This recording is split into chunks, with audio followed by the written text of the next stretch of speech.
downfall of Dabo Swinney, you called it, my brother, is upon us. Clemson football is 1-2. They could easily be 0-3 as they fall to Georgia Tech 24-21 as time expires, and really a classic ACC matchup. What's your thoughts on this one, brother? Because Dabo Swinney, he'll never get fired, but he's damn sure got to be on the hot seat after these 3 weeks. So Notre Dame's not making the playoffs. Neither is Clemson. You do not lose in week 1, barely beat Troy in week 2, and then lose to Georgia Tech in week 3 and make the playoffs. So again, Duke Mayo Bowl, Military Bowl, some other bowl, but it won't be one of the bowls that just helps decide a national champion. Yeah, I think the unfortunate part though about Clemson losing and Clemson being in this position is think about some of the other teams in the ACC who have a legitimate shot at maybe making some noise. We've talked about Tommy Castellano in Florida State, right? Take a look at Louisville, who right now are 2-0. Take a look at Miami right now, who are undefeated. Take a look even as a team like Georgia Tech, a team like SMU, right, who only has 1 loss on the season thanks to an absolute great game against, I believe, against Baylor, where they ended up losing at the end there. Even take a look at a team maybe like Cal, right? You know what Clemson being 1-2 does for all of those schools? It makes the validity of beating Clemson, it actually makes it worse because Clemson's the flagship program. Clemson's supposed to be the bread and butter of the ACC. Clemson's the measuring stick of the ACC. And so now, even if Clemson gets better as the season goes on, it doesn't matter if Florida State's going to beat Clemson. It won't matter if Miami potentially beats Clemson. It won't matter if SMU maybe matches up with and beats Clemson because the committee's going to say, yeah, well, Georgia Tech beat Clemson too. And Clemson almost lost to Troy. Oh, and by the way, Clemson lost their first game of the season. So the validity of the ACC as a Power 4 conference now, and I will say the weakest of the Power 4 conferences already, arguably, now your flagship program is 1-2, losing games they have no business losing. I feel bad for Tommy Castellanos and the Florida State Seminoles. I feel bad even for Carson Beck and the Miami Hurricanes. I feel bad for SMU. I feel bad for some of these other teams who are having strong, legitimate seasons right now, 3 weeks into the season, where now the committee's going to look at Clemson and be like, yeah, well, if that's supposed to be the best team in the conference, if all these other teams beat them, are you really worthy of making the college football playoff? Because at that point, you're on the same level of a Georgia Tech. You're on the same level of a Troy even. And we know that these teams aren't on those teams level, but that's how the committee is going to compare it. So this isn't just no longer a playoff season now for the Clemson Tigers. This makes the road to the college football playoff for Florida State, for Louisville, for a team like Miami, even for a team like SMU, or like I said, even Cal, that much harder. And I feel bad because as I said to you already after the first week or two of the season, I think Tommy Castellano is one of the quarterbacks that holds the keys to the kingdom as far as what happens in the college football playoff this season. And I already thought that Clemson or that Florida State would be the team to beat in the ACC, but now the validity of the ACC is taking a shot because their flagship program is struggling so much. So we'll see how the season progresses. We'll see if they can turn it around. But again, just like with Notre Dame, even if they do turn it around, when you have 2 major shortcomings like this early into the season that very easily could be 3, this is a team who could very easily be 0-3 right now. Very easily could be 0-3 right now. It's tough. And unfortunately, this could be a situation where one bad apple in the Clemson Tigers could spoil the entire ACC bunch. Clemson is officially no longer the standard of the ACC. And respectfully, I think teams like Florida State and teams like Miami are just going to come around this year, and they're going to be the ones to really take the cake home because you do not have any excuse as the Clemson Tigers coming out like this. I mean, yeah, you've played solid teams outside of Troy because Georgia Tech is good. Yeah. And LSU is good, but then it's like, well, when you look at how LSU just played this week and last week, it's like, how much validity can you actually give to it? So yeah, I mean, I'm right there with you, bro. The way that things can shake out, and it's not going to really help other teams' cases when Clemson's looking this week.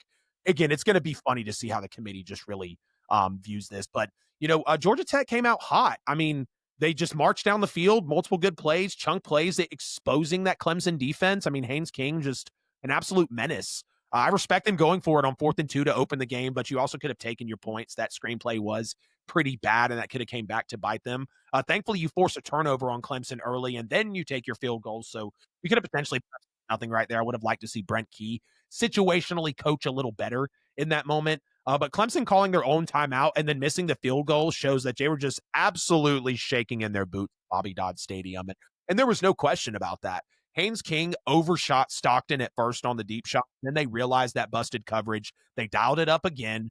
Big completion to end the first quarter, which was completely controlled by Georgia Tech. And then you opened up the second with the rushing touchdown. Clemson's defense just gave up a lot of open, easy passes for Haynes King, and they literally said coming in that their game plan was to make Haynes King throw the ball. He did, but he also ran the ball very well in this one.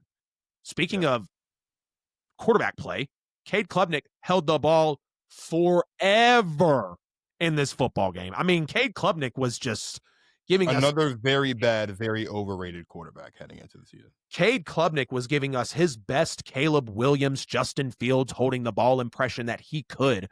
And it was so crazy because Brent Key actually came into this game 6-1 versus ranked ACC opponents. But as he was trailing going into the fourth quarter, he had a 4-13 record up until he won this game.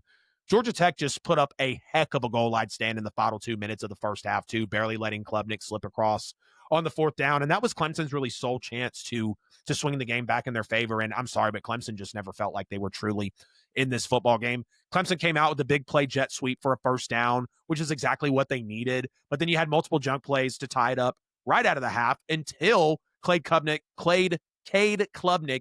stares down the slant. He's read like a book on the INT. I mean, just an awful read by him, and it was a great play by number 9 in Daniels. He did get smacked on that 70-plus yard touchdown throw to Wesco. Kudos to him for hanging in the pocket there. And just like that, you had 14 unanswered for Clemson with Cade Klubnik. I'm struggling with that name right now. Not playing super well and also having a couple turnovers. Yeah. I thought Stockton dropping the wide open pass in the middle of the third quarter could have really been major for Georgia Tech, too.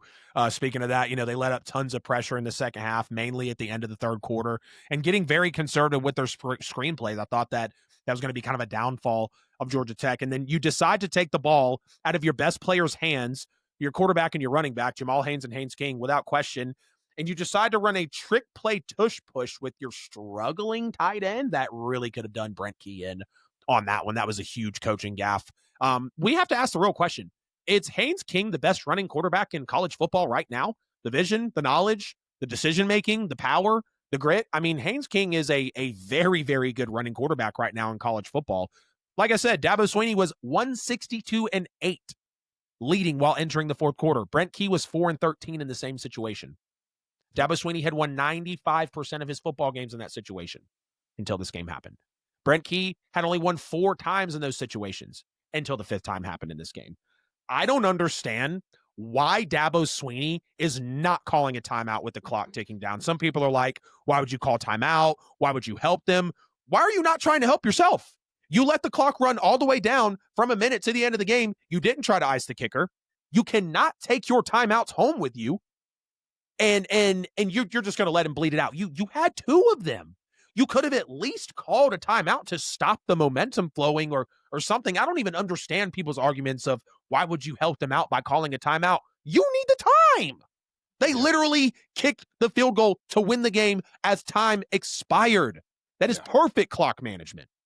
I don't get it.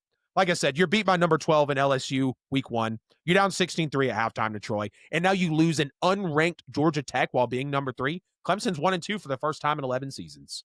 That's huge. They go from 13-0 in this game for Clemson. Now it's 21-13. And then you're losing 24-21, taking the huge L. Your coach is on the hot seat. Hey, it's AJL here. Appreciate you sticking to the end of the video here on YouTube. You could have chose any other show, but you chose my video, and for that, I'm very grateful. If you haven't already, please make sure to like and subscribe to the channel. Follow me on social media. Hit the bell on the channel so you never miss a post. Check me out on all social media platforms. Right here, you'll find a chance to subscribe to the show, a related video, and a playlist. See you guys in the next one.